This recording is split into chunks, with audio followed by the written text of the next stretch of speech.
We're hearing heart-wrenching stories tonight from relatives who say the cemetery they trusted, Beaches Memorial Park, tried to rip them off and left them traumatized. The I-Team has also learned the cemetery's license is expired. Investigator Jennifer Waugh uncovered these cemetery nightmares.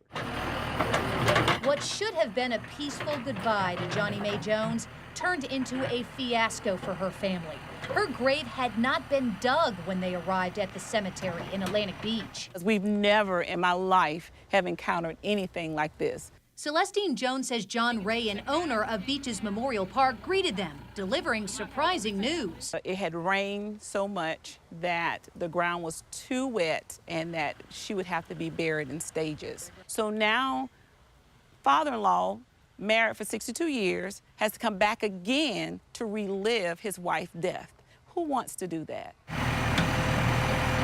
The family insisted the burial happen right then. As the bulldozer started digging, they couldn't believe what they saw. This ground is not wet. Jones shot this video on her cell phone. This is the dirt. Now this is what he was saying where it was wet. And as you can see, this dirt is dry. It's very, very dry.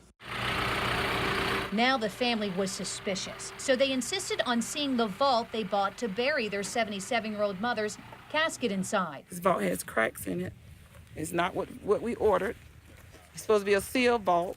This is an unsealed vault because it has holes in the bottom of it. Do you think that he would have buried then your mom in a broken vault that wouldn't have even been sealed correctly? Absolutely. Jones and her husband say they think the cemetery owner was trying to rip off their family by using a damaged and chipped vault instead of buying a new one, and made up the story about wet ground to get rid of the family. How much money are we talking about did this cost, roughly?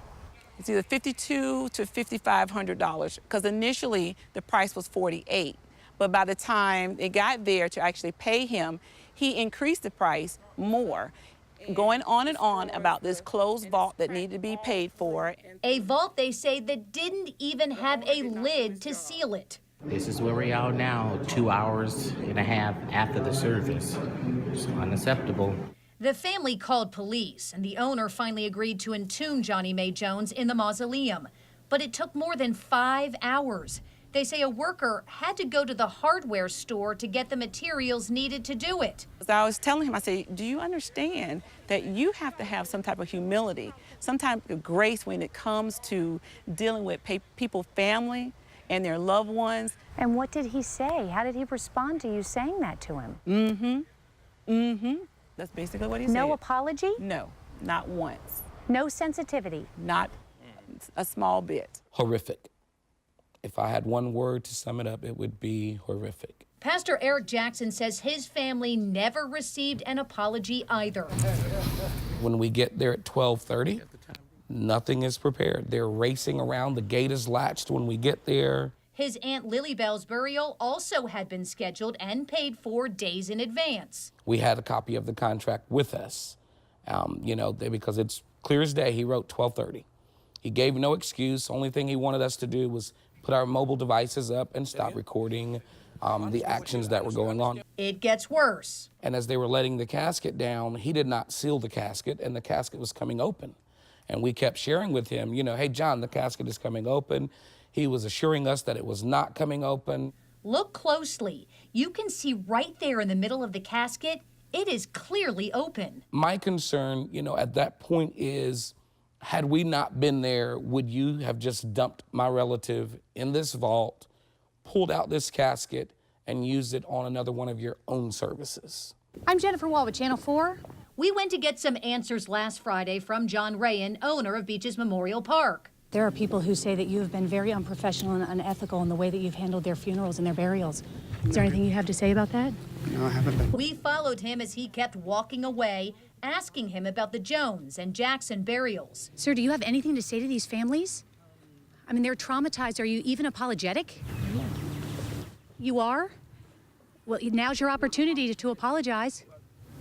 I'm not going to be filmed. You don't have anything to say to these families? Yes, but I'm not going to be bombarded like that. It's very rude. criminal. That's how a local family describes their experience dealing with a local cemetery that the I-Team has been investigating for more than a month. The Jacksonville family has called police, and they want the state attorney's office to investigate Beaches Memorial Park. Tonight, I-Team investigator Jennifer Waugh uncovers several other instances where the cemetery has accepted customer money for services that were not delivered as promised. These are all of the complaints that we have received ever since we started airing stories about Beaches Memorial Park 4 weeks ago. And these are pictures of loved ones who paid for graveside markers so that their families could come and see where they're buried. $2,300, $2,995, $795, $290. Yet these family members say that their calls are being ignored and that the owner of the cemetery doesn't seem to care if their loved one rests in peace. Right here, top left. Al Bourgeois points to where his mother's name should be written, marking the crypt where she was entombed last November. His family paid $2,995 in January for a nameplate. 5 months later, they still don't have it. Bourgeois says John Rayan with Beaches Memorial Park and First Coast Funeral Home has given him nothing but excuses. It should be here on the 27th. I said, okay, so 27th of March, I came to visit him. He's not here, not returning phone calls. He told my father, him and my sister came here and said that it will be here by Mother's Day. That never happened either, and he says they keep getting the runaround. Oh, it's on a truck. It'll be here in the next few days. And when was this? This was right after Mother's Day. That was a month ago, and still no nameplate and no answers. Dolores Craig's family is also looking for answers about her graveside marker. He come walking up and he says, it's been FedExed out. It was FedExed out on May 10th. It's still not here. Christy Sharp says her family paid $7,648 for their mother's service February 12th, a price that included a graveside marker.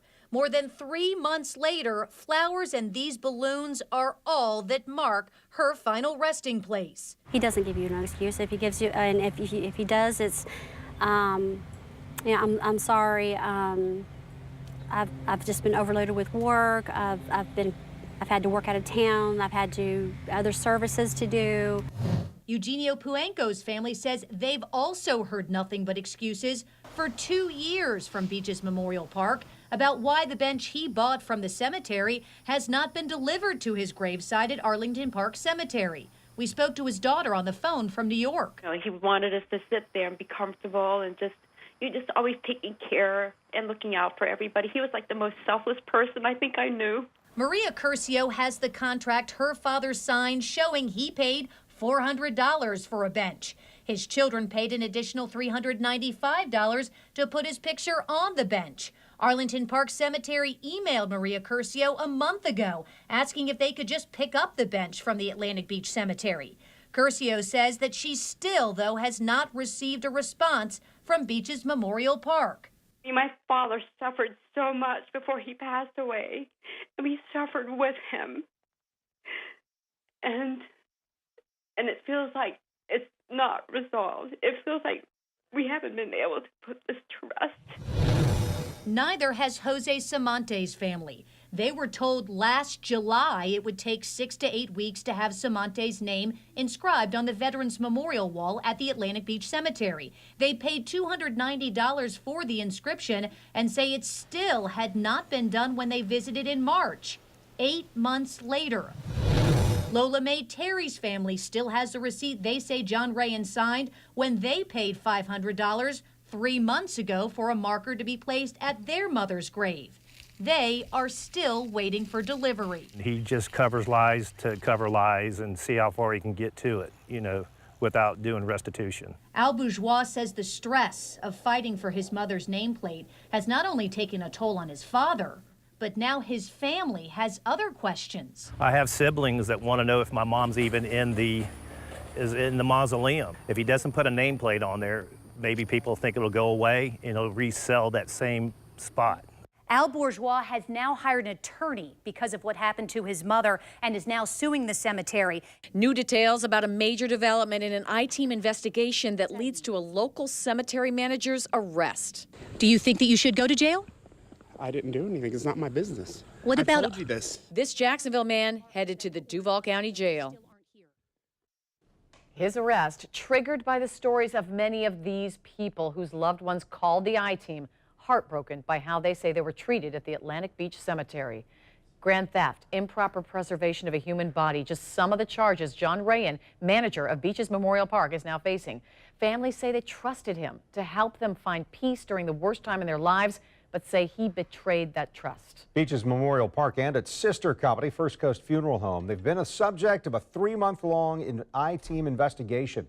Rayan's arrest today is the result of a state attorney investigation that started after our stories began airing. The I-Team is breaking down these latest developments. Lindsay Gardner has been going over Rayan's arrest warrant, which says, among other things, that he was selling grave markers at scrap metal yards, even the markers of veterans. We begin with Jennifer Waugh, who's investigated Beaches Memorial since May and was there as Rayan was arrested on 16 counts. Jen? Yeah, so Kent and Mary, in fact, since May, we have been bringing our viewers the stories of people who have come here as an example in the funeral procession from the church to bury their loved one here, and they find that gate is closed and the grave isn't even dug. Or others who have told us about problems related to having their loved one cremated, that they've waited weeks, sometimes even months. And then so many more who still have loved ones in here and their graves are not even marked because the markers that they ordered and paid for still haven't been delivered. These families have been telling us that someone here needs to go to jail, and today we were here when that happened. Mr. Rayan, is there anything that you would like to say to the people that say that you have broken their hearts with everything that's happened here? They got what they wanted. And what's that mean? Jail. Do you think that you should go to jail? I didn't do anything. It's not my business. What I about... told you this. What about all of the markers that were ordered months ago and still aren't here? It's not my business, ma'am. How is it not your business? It's not your my wife runs this. Of course, it's your wife. Yes, ma'am. How do you explain yourself? I'm not I don't have a master in business, so I don't have the knowledge or background that requires to run a cemetery. I don't. But you have been meeting with everyone who has come in and taken their money and not provided services. I've deposited into a business account, ma'am. But you haven't provided the services, sir. I didn't know how to. You don't know how to provide the services? When someone brings you money, pays you for a headstone or for a marker or a crypt plate? Rayan appears to faint, but sits up a few minutes later. Rescue makes sure he's okay. While he didn't have anything more to say, his family did. The equipment is broke down, and nobody helps. Is that a reason to take money from people and not deliver services? That's not true. Then how do you explain these markers that are still not here, that were ordered and here in Jacksonville? How about when he gave that lady you first aired 2 plots and a wall? Because the grave was not dug when they arrived. Ma'am, is that an excuse to treat people this way? $1,400, and it costs $2,000 or $3,000 to get buried now. When they prenup, you don't understand. What is it that I'm not understanding, ma'am? Do you know how many families have called the station complaining about what's happened to them? How do you explain that? Heartbroken families who say that their family loved one's been disgraced. Doesn't come in when they've been operating all this time. Are you saying they're in financial problems? You know it. Go! We don't. No, You're a witch hunt. Don't. God, film it. Please do not touch our equipment. We're leaving. Film it. Go. Please do not touch our equipment, but we are leaving. God will punish you for this. Go. 107 calls, ma'am. 107 calls. Good. You shouldn't be in our business. So the owner of the cemetery and the funeral home here, who is John Rayan's wife, Amanda Rayan, has not been anywhere near here today. We've certainly been looking for her for comment. Every time we have brought our viewers stories about what's been happening here, we have always reached out to the owner and to the manager, her husband, John Rayan, for comment. Only once did they ever respond to our calls. Miss Rayan, what do you say to families who accuse you and your husband of disgracing the dead? What did you do with all the money? You told me you ordered the headstones. Where are they? In the car. What do you say to them, ma'am? You cause terrible, terrible pain to these families. How do you respond? Can you get away from me? Do you not have anything to say to all these families? Watch your head. Amanda Rayan is on her way to jail. She's accused of forging signatures to get death certificates so her cemetery and funeral businesses could keep getting paid to perform burials and cremations. Her husband, Nader, used to manage Beaches Memorial Park and First Coast Funeral Home in Atlantic Beach until he was arrested 2 months after we talked with several families who say they paid him for headstones that were never delivered. Nader Rayan is free on bond right now. He was an hour late to his arraignment hearing. Among the charges filed against his wife is schemes to defraud. It carries a sentence of 30 years in prison if convicted. Jennifer Waugh, Channel 4, the local station.